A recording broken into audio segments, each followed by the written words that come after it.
Greetings, I'm Talanu and this is Kerbal Space Program, and what you see here is my first effective low-tech SSTO space plane. I call it the Prometheus.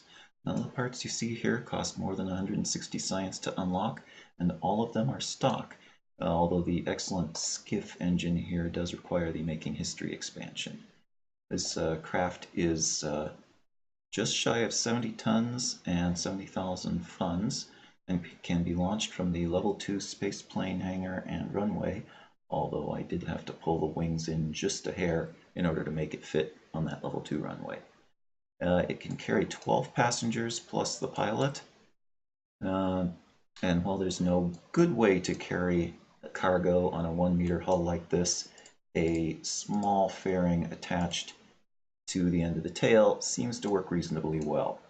The example that I will be taking up here is a half-ton satellite with enough delta V in that little Oscar tank to send itself from low Kerbin orbit into a nice wide orbit around Moon or Minmus, and the RA2 dish gets 100% signal strength from either of those locations, even with the level 1 tracking station. So your craft that are on the far side of one of those bodies aren't cut off. But the main job of the Prometheus is to ferry crew or tourists to and from space stations or transfer vehicles orbiting Kerbin. You can see here I have a few tourists assigned to board, in addition to a few Kerbinauts heading up to my station for assignment to various missions. It reaches orbit with enough delta V to rendezvous for docking or for rescuing stranded Kerbals, and while it's there it can pick up science experiments to bring home. No need to design your moon landers for re-entry on Kerbin, at least once you've already gotten the measly few points of science reward offered for that. And the RCS is all perfectly balanced around the center of mass. Wet and dry are both in about the same place there, and as you can see from RCS build aid, well, it was 0 up before I put on the satellite there, but even with the satellite, they're still basically under the clampetron and in front of the center of lift. So docking couldn't be easier, at least not without letting a mod do it. The monopropellant stores are fairly minimal, 47.5 units, but in order to save weight. But I've never used up more than a quarter of it, so that shouldn't be an issue as long as you aren't wasting it. So let's get this show on the road. Now those Panther engines are only effective up to about 800 meters per second velocity. They don't operate well, they lose thrust rapidly beyond that point. But while you are at it, you can give yourself quite a significant boost up into a suborbital trajectory with them. Designing a good SSTO spaceplane that doesn't use the high-tech rapiers or modded parts is apparently rather difficult. Let's get this thing moving. Now I'm just pushing 1 here to activate my engines, because I found that if you leave the rockets at the bottom of the staging list, for some reason it doesn't do it when they're not in afterburn mode, but once you engage that, it'll show your delta V for your rockets separately from, this isn't accurate right now, but once you engage the afterburners, it splits it out, and because these can't run without oxidizer, it doesn't count the remaining excess liquid fuel, which is then left over and counts separately and shows you how much delta V you have remaining with just the Panthers, which is quite useful. Now takeoff speed with this craft is about 125 meters per second. You have to watch occasionally for it veering slightly. A lot of things tend to veer left on the runway for some reason, so you occasionally have to correct. Now tail strikes This is designed so that normally tail strikes aren't an issue with this angle here, but with that little payload fairing on the end, it sticks out a little bit more. So you have to be careful as you lift off. This thing does, however, tend to leap off the runway as soon as it gets any sort of angle.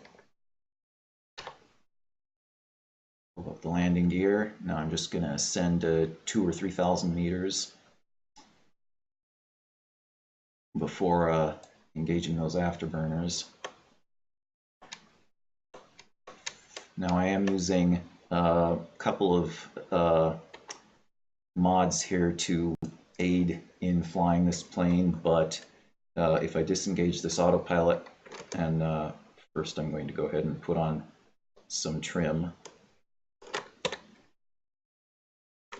and some more, and as you can see, even with that autopilot fly-by-wire mode disabled, this is quite easily controllable. It's not bouncing around, it's doing exactly what I tell it to do.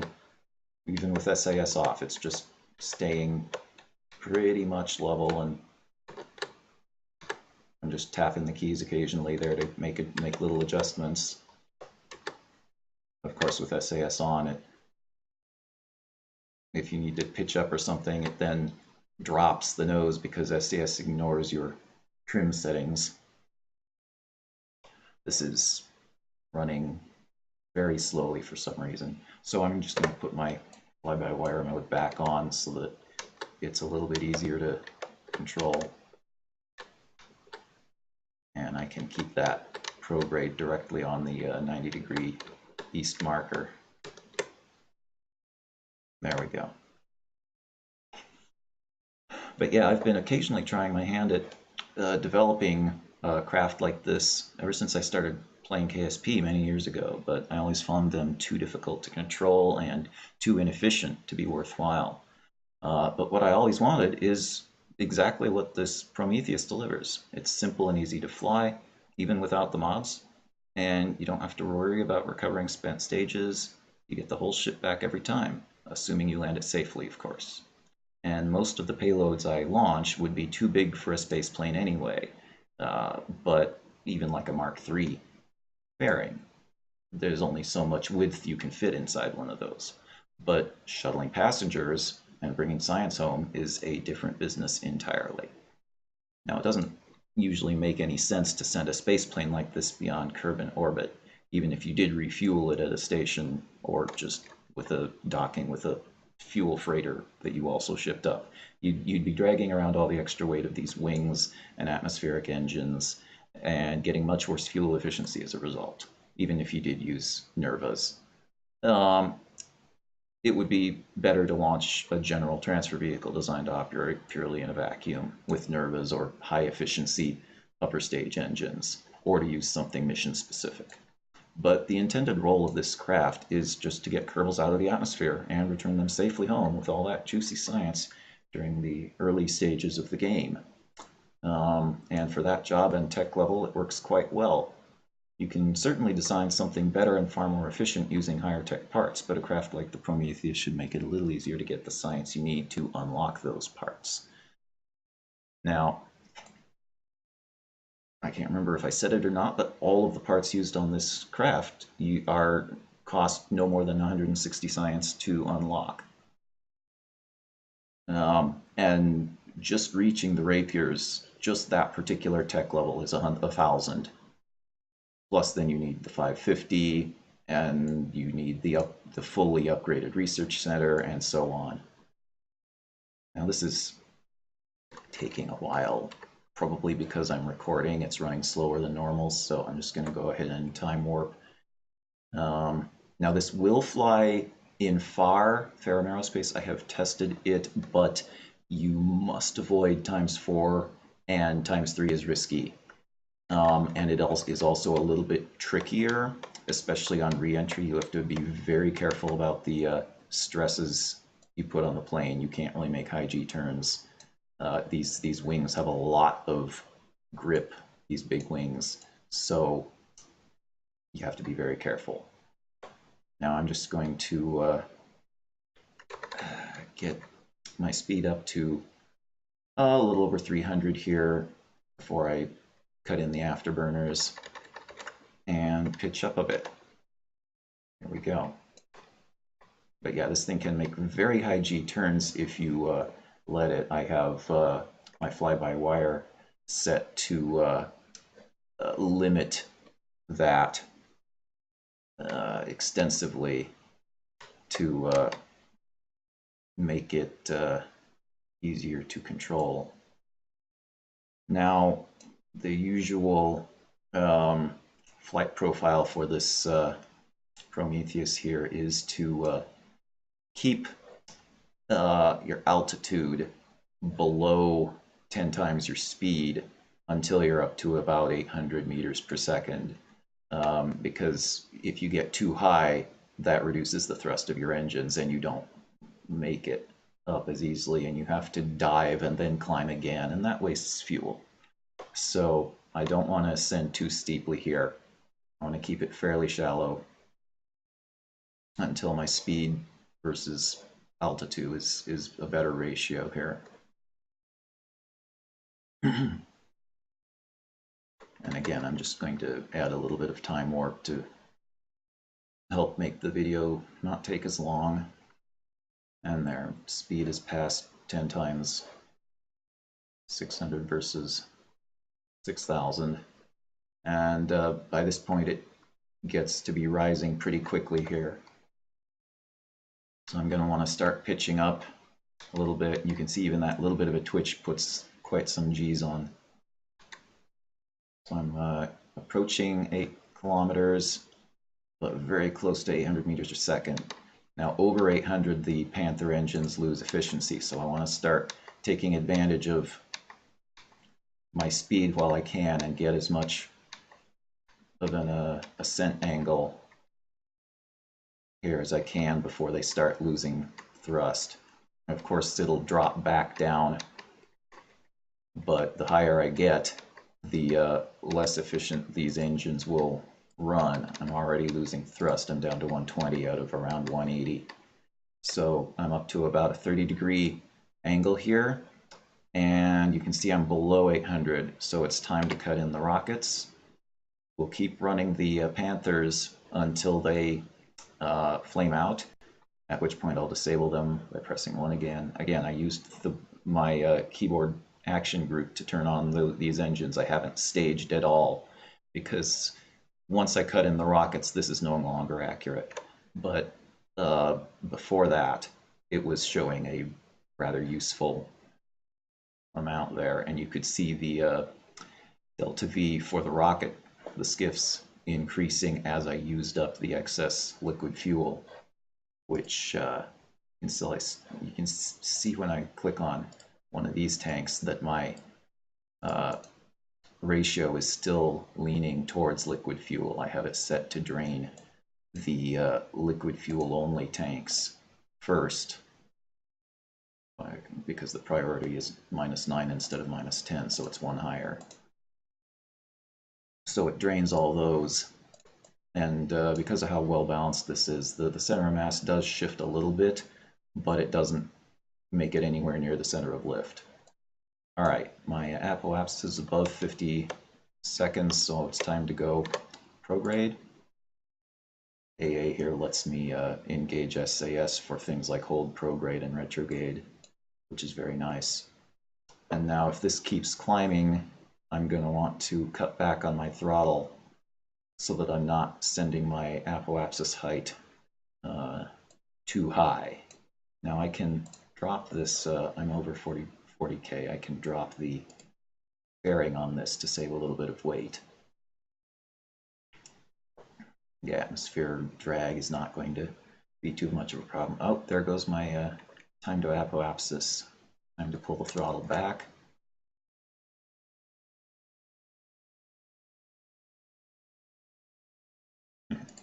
All these Kerbals with the texture replacer. I find the mustaches amusing. There we go, back to 55 seconds. Don't want it to get too much above 50 seconds there.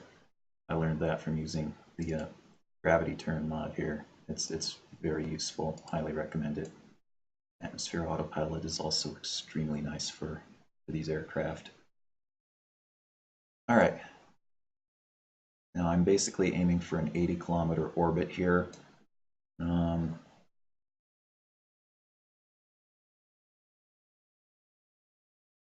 I normally like to fly rockets to higher orbits, but getting the space planes into orbit, you want to be as efficient as possible, and going just for 80 kilometers, and I'm throttling back a little bit more here because my time to apoapsis is rising. Now this up here is from Kerbal Engineer Redux,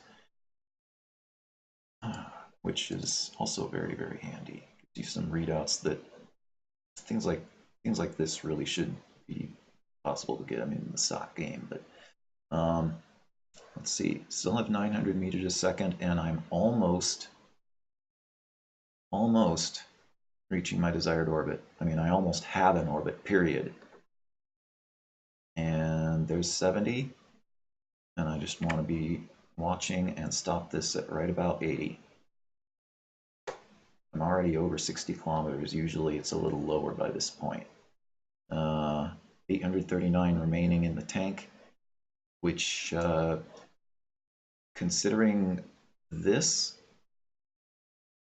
yeah, that's only another 39 meters per second to make orbit. So 800 meters per second delta V left in the tank in orbit is quite a good ascent for this craft. If you managed better, then you're doing really well. And if you manage anywhere near this, then you're doing good. If you happen to download this craft and use it yourself, I will be posting a link to the craft file. So I'm just going to go ahead and physics time warp here to help with this slow ascent through the remainder of the outer atmosphere. I do love Scatterer, although those clouds can be blinding when you're down in them. Very beautiful. Oh, and it's also time to drop out these solar panels, just to make sure I don't accidentally run out of electric charge. And there I'm in space, so I will just make use of a little time-saving feature here. And I have to turn off AA's control in order for MechJeb to work.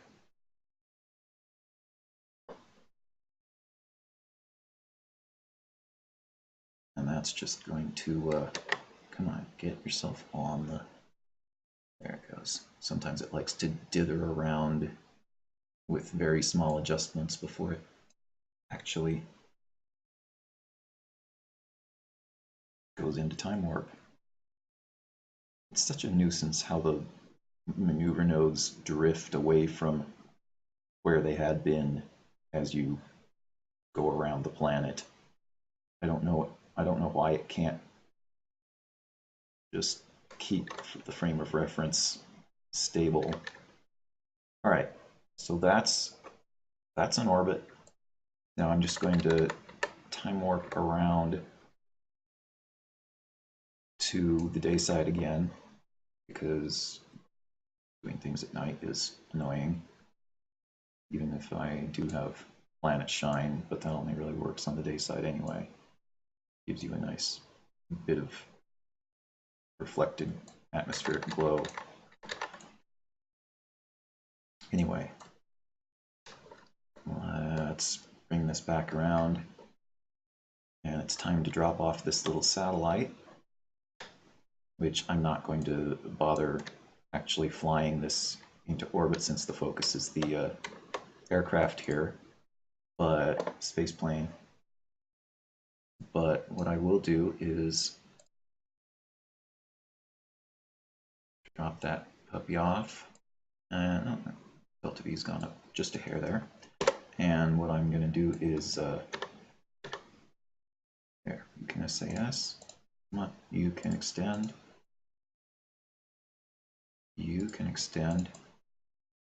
all y'all is a nice mod. That lets you do things like extend all solar panels. And, come on, Activate engine. And there, 1396 delta V. That's enough to transfer to Moon or Minmus and put this RA2 antenna in a nice wide orbit that gives you 100% signal strength relay back to Kerbin or anything that's on the far side of either of those bodies. So, the main purpose of this flight, however, is to go here, Kerbin Station 1. And I'm just going to use MechJeb to plot me some maneuvers. Now that's in a 300-kilometer orbit, so it's going to use 155 meters a second to get from this 80-kilometer orbit up to a rendezvous with that, and then another 100-something to match velocity, 143. You can see the relative speed there is what you have to expend to match. But that's fine because this craft still has 800 meters per second of delta V in the tanks. That's enough to get up to that station, rendezvous, dock, and then make a burn. You could even burn back down into an 80 by 80 orbit before doing your re-entry if you wanted to, which is probably what I'll do because I haven't thoroughly tested using a re-entry from higher orbits. So for the purposes of this video, I'll just do what I know. Now, I hate it when things twist you around as they're trying to go for the maneuver nodes when they're more than 90 degrees away, instead of just taking the shortest path. Come on. All right, I'm just going to manually put it into time warp because who knows how long that'll take otherwise. And we're just warping around the planet. Look at that. Lovely. And it's drifted away from the maneuver node again, so MechJeb stops and recenters on it, which is fine, but it really shouldn't drift the maneuver node to begin with. If the node is going to be pointing in a certain direction, it should be able to figure out which direction that is in advance and put the maneuver node there instead of there, you know? Come on, start warping. Doesn't have to be precise until it's actually burning it. See how it's already drifted a whole bunch? It matches the star field, but the direction the craft is pointing doesn't stay synced with the star field sometimes. Occasionally it does. I don't know why it does sometimes and doesn't other times, but it's very annoying.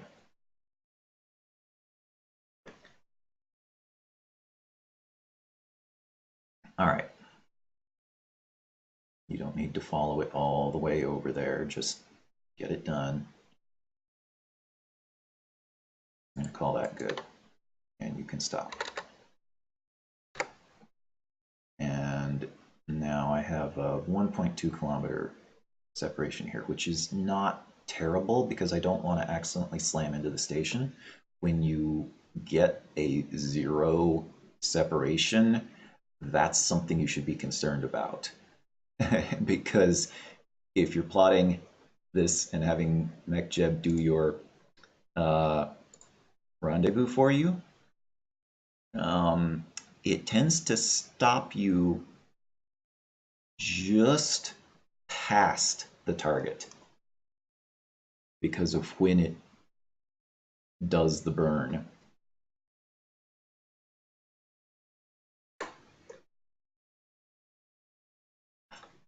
Because it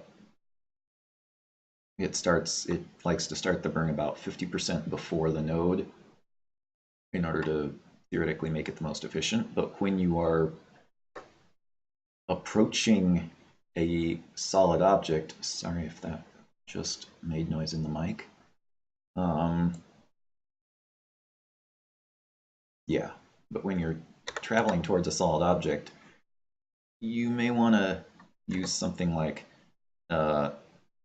maneuver node editors to bring your time of your maneuver node back several seconds depending on the length of the predicted burn, in order to make sure that if your separation is very low like that, like if it's reading 0 or 0.1, to make sure that you don't risk smashing into your target, because watch where the target ends up.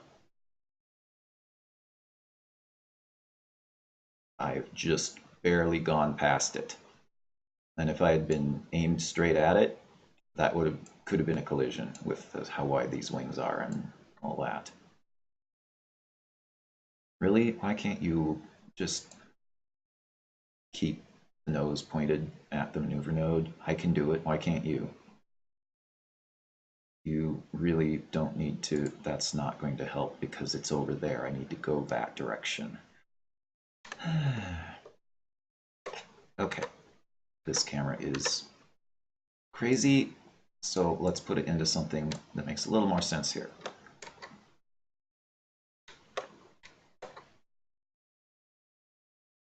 All right. Now I'm going to go ahead and do a bit of a docking maneuver here with this station.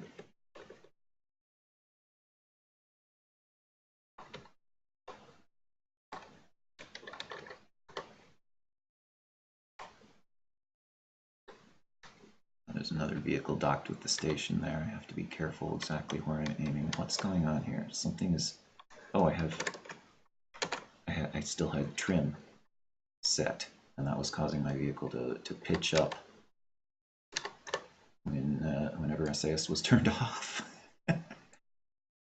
Come on, okay. Unset target so I can actually click on it. It's annoying.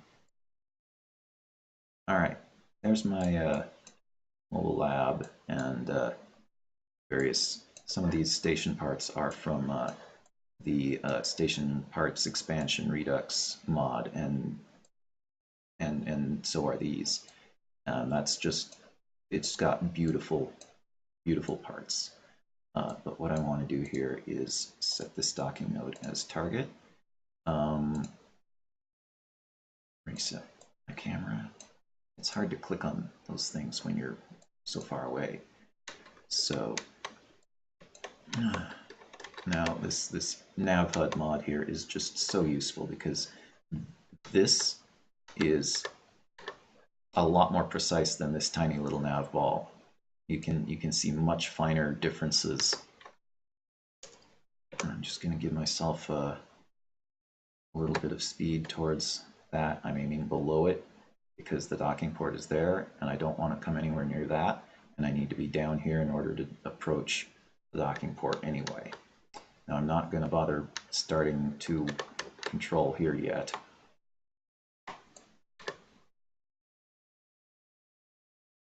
Now why am I yawning? Maybe I'm not. I don't know what was going on there. Okay. You obstructing. Okay. And one of the other nice features about nav HUD, I was mentioning that, it's got a docking alignment indicator. This here is the direction I'll need to be facing for that docking port. And of course, since my docking port is on top, that port is facing in that direction already, pretty much.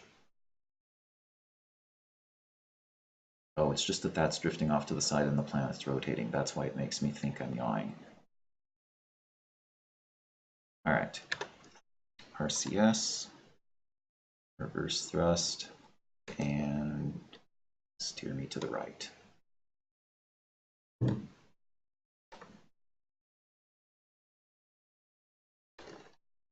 Now I have the RCS set to only respond to translation commands. There's no sense wasting RCS fuel on things that your reaction wheels can easily do. All right, time to bring this to pretty much to a halt here. So I need to get lined up Just need to drift under that port there. But if I control from here, that becomes a lot easier. You see that? See that? All I got to do is line these up. I just got to remember that my controls are a little bit differently arranged now. I'm pushing down in order to thrust backwards because that is now down. And there's my prograde. That was easy. Now I just need to line up my forward indicator and rotate, because the my docking port, since my docking port is right around the center of mass, I'm not going to become misaligned if I happen to already be perfectly lined up with the docking port and just had to do some rolling in order to match the orientation better.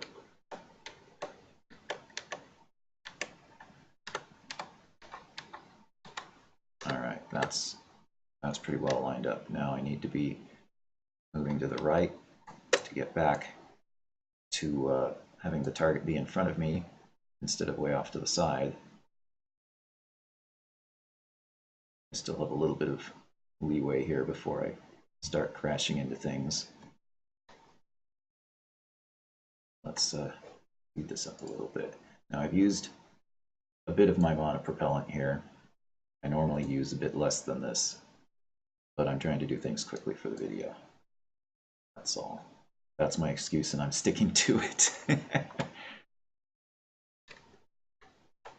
Slow down my forward a little bit here.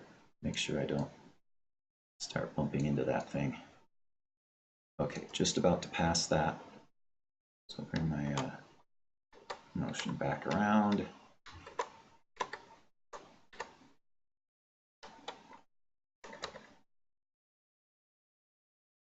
Make time pass a little quicker without having to use RCS fuel to make the craft actually move faster. And this is, I mean, if anyone has trouble docking, this is basically how you do it. You get things aligned, and then you very slowly move forward until you meet in the middle. All right, now I have a mod here where it gives me interesting and, in my opinion, much better tourism contracts, Tourism Plus. So if I could actually find the contracts, not that one.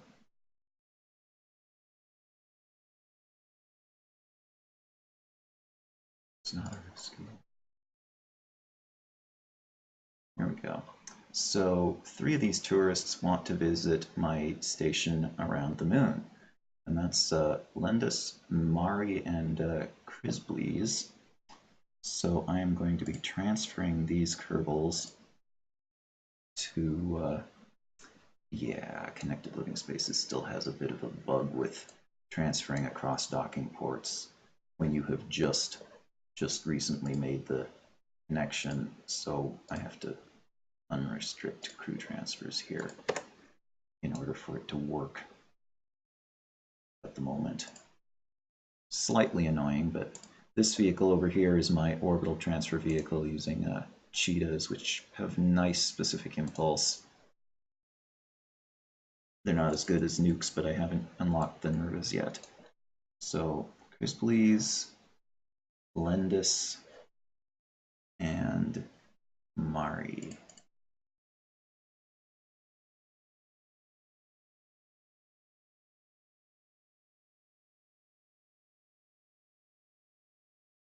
I wouldn't reset this position every time. Mari, yes. Spur is not the most interesting thing to watch, I'm sure, but now these two need to go home. They have finished their time spent on, scroll faster, spent on Kerbin Station 1, Mealtree and Dilney both need to come home, so I am transferring them back onto craft. They were brought up on a previous mission and accidentally left here when the craft went home.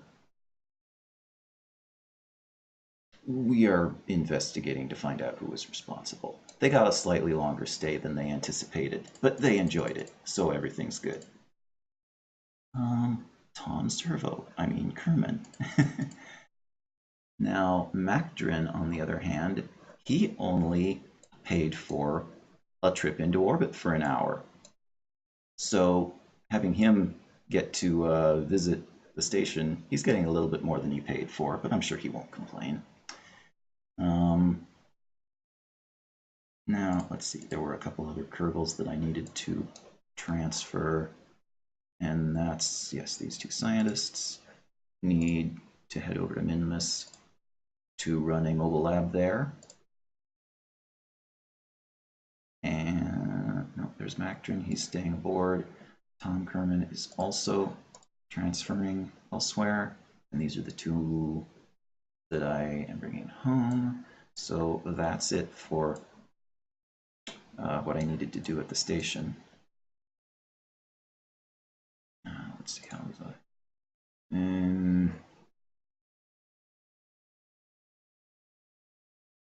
Now, technically, you could go ahead and take a little bit of the excess fuel out of here and drop it off in the tanks here, but that would take a few minutes to accomplish, and that's not going to make an interesting video. So, I've already deposited a satellite in orbit. That's enough for the K prize anyway. So, where is he? No, that's not the... There he is. Algal Kerman is piloting this. Monty is piloting this orbital transfer space bus. It's the space bus, yes. So, I have completed what I meant to do up here. So, let's just make sure I'm controlling from this vehicle. And I think it is time to undock this baby.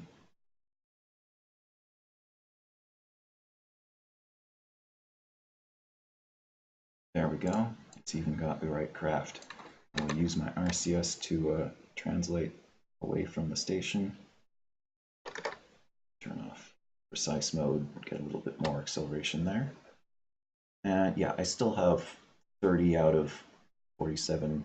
I used about a third of my monopropellant reserves there, which are in these, mostly in these two tanks here.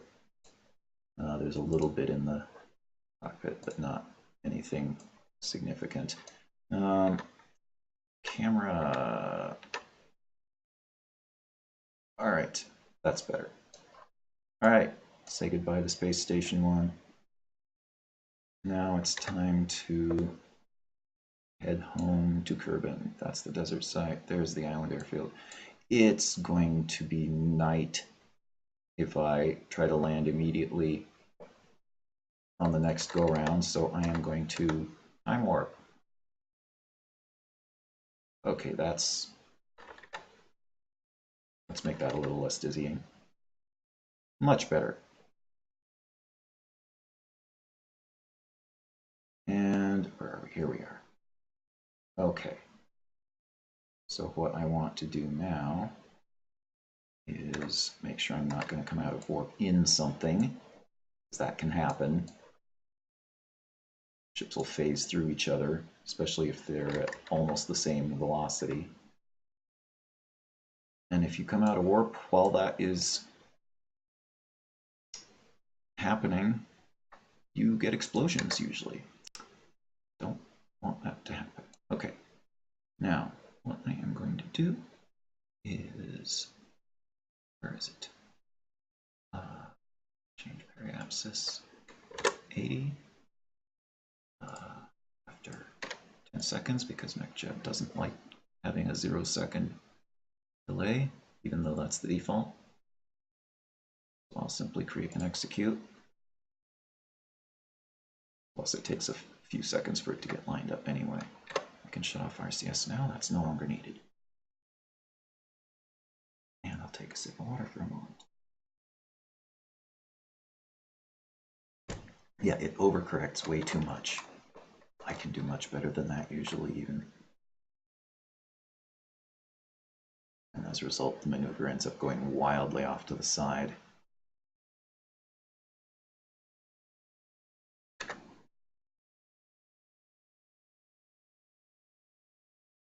You're fine, you don't need to track that anymore. Alright, now I'm just going to time warp until we hit atmosphere. Well, actually we won't hit atmosphere, but it's going to slow it down automatically. And now what I want to do is basically circularize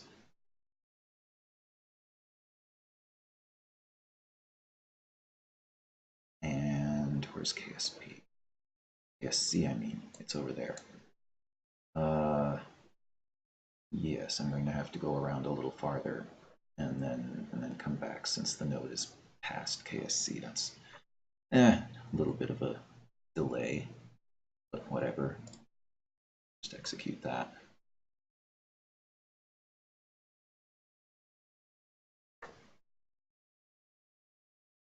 And I'm going to give MechChip a little bit of a hand here with this. I'm not showing the, oh, it's still in target mode for one thing. It's the maneuver node. Not appearing. I'm confused. It's really strange. Normally it shows. You've seen it in this video even.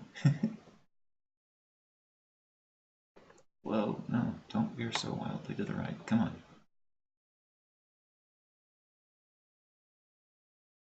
Yeah, I've never seen that happen. Normally they are very good about showing up.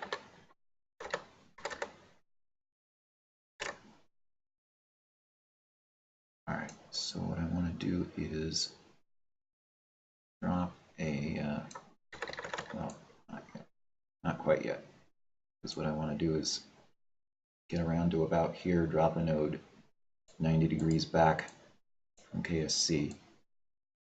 Give it around 110, 120 meters a second, which I do have plenty, and more than enough to do that. So yeah, docking at a station at 300 kilometers, and then returning. Oh, here we go. It's time to do this. Right about here. Add maneuver. Oh, too much. Still too much. There we go. Alright, I'm just going to have SAS do this.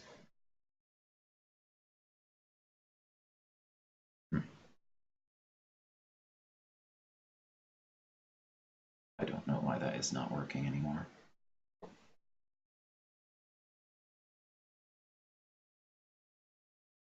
Never seen that.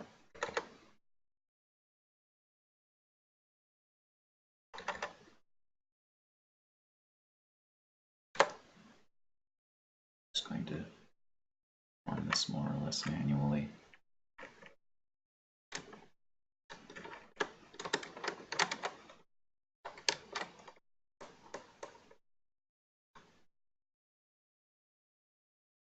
Yeah, 0.6, it's approximate, that doesn't matter. All right.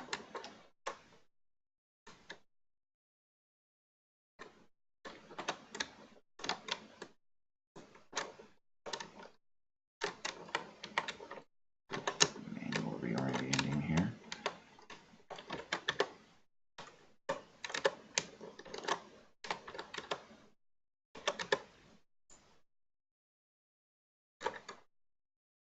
All right, and that puts this line just barely over KSC. Now, if this was a rocket, you'd want it farther out, because you'd be slowing down a lot and wouldn't really have any way to push it back up. Since this is a space plane, more often than not, I find myself having to pitch up, or rather to pitch down to push that line back down again, because doing a large pitch up in order to brake tends to generate lift that pushes this line farther up and making it extend much farther out past KSC. So I have to brake without creating a positive vertical speed.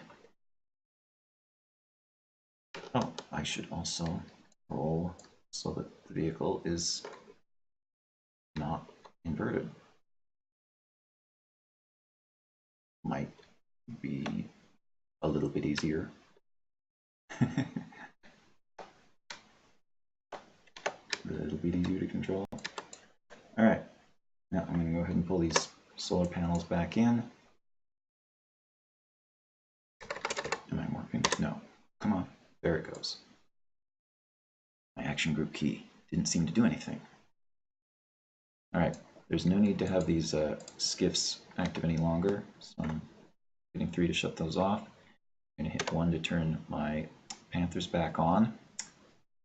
Although they are not going to be useful quite yet, I will reactivate fly-by-wire mode.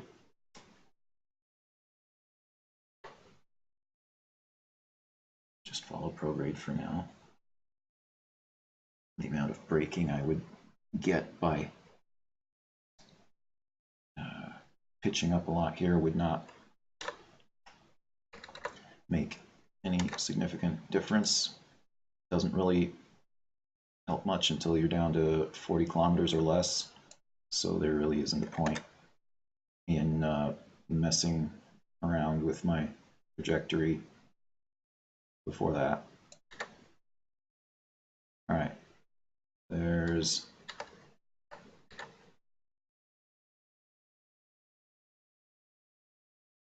minus 200 some vertically, and right about here is where I'm going to start.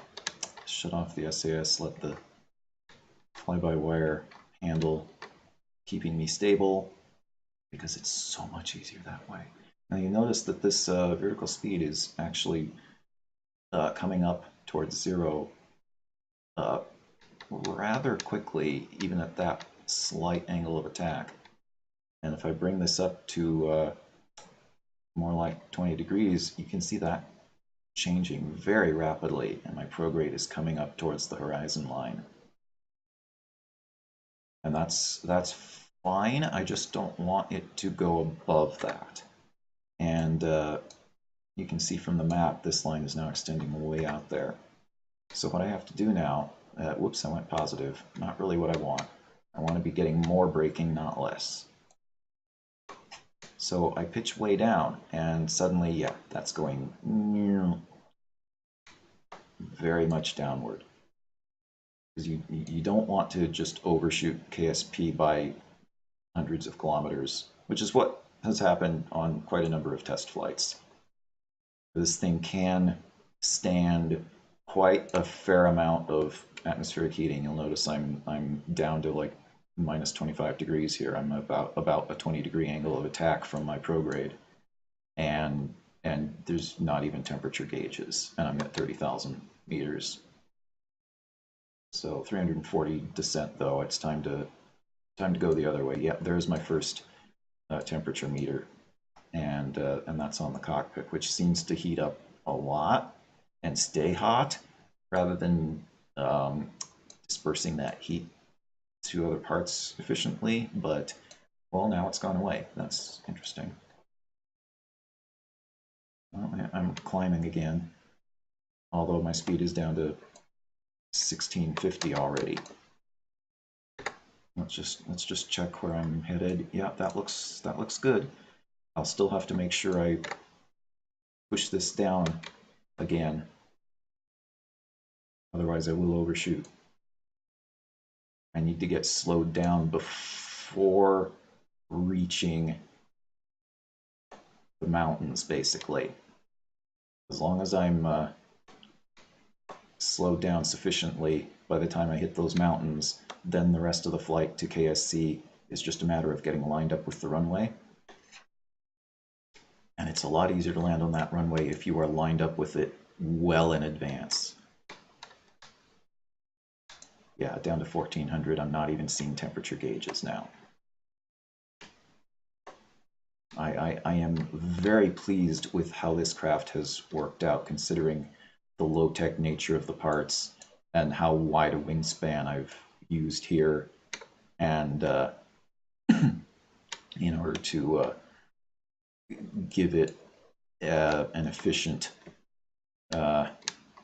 ascent using just these 6 Panthers and the 2 Skiff engines, which together have about the same amount of thrust as a Skipper, one of the variants is like a 2.5 meter mount, but the other variant is just a 1.25 meter mount, which fits very nicely on here, and as well as being much more powerful than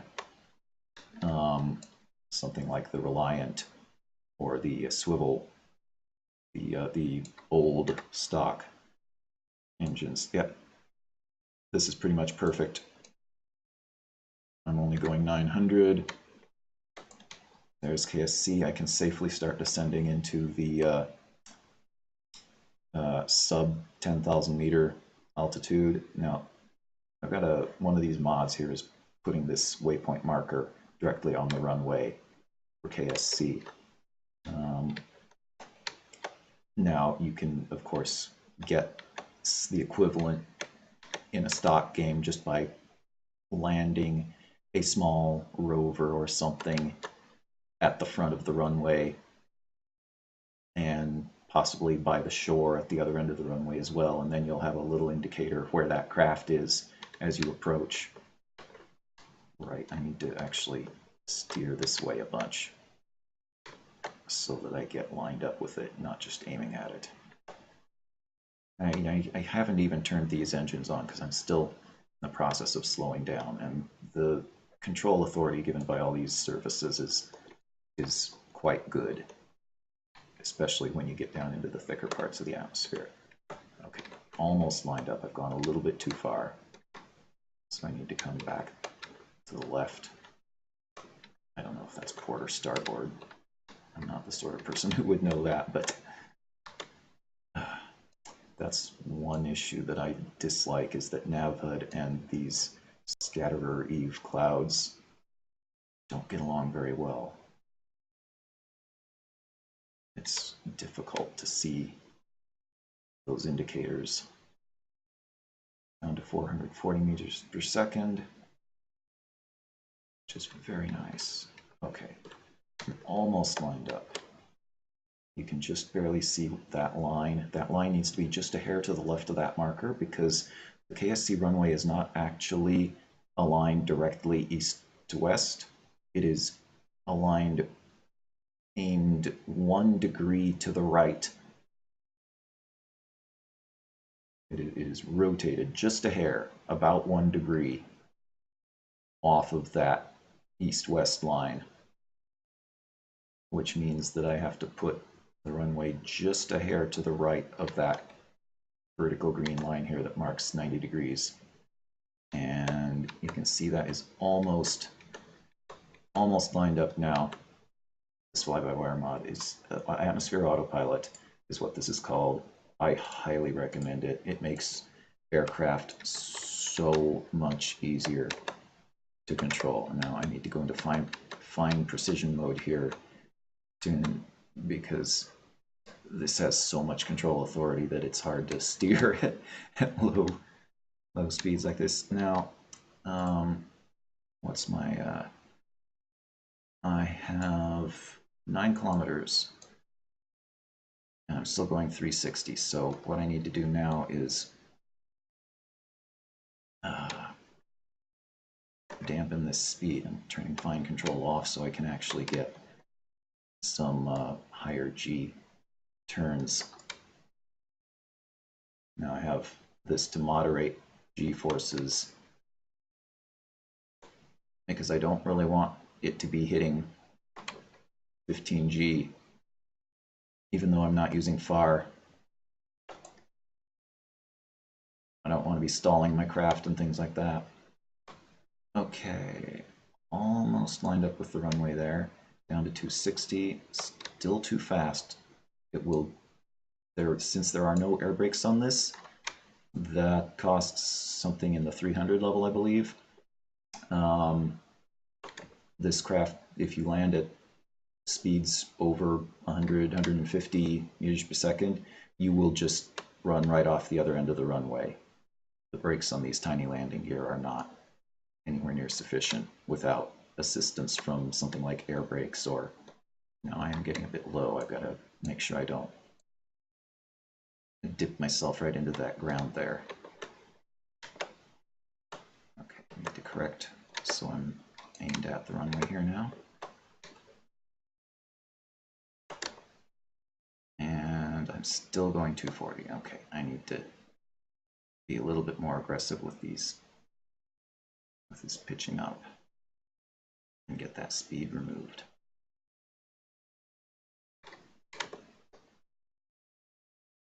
Time to put my landing gear down as well. And I hope the camera motions here don't have a problem. Okay, I'm going to put a little bit of throttle here just to help give me a little more control authority when it comes near stalling like that. It's still going 200 though. Normally I manage to get this going much lower speeds much more readily. I'm not sure what the ability here is. I'm going to turn off moderation, but at this point I'm almost going to have to try to land at this speed. Either that or make another run at the... Oh, I'm in orbit mode. I'm actually... Oh, holy crap. Oh, phew. Okay, that was scary.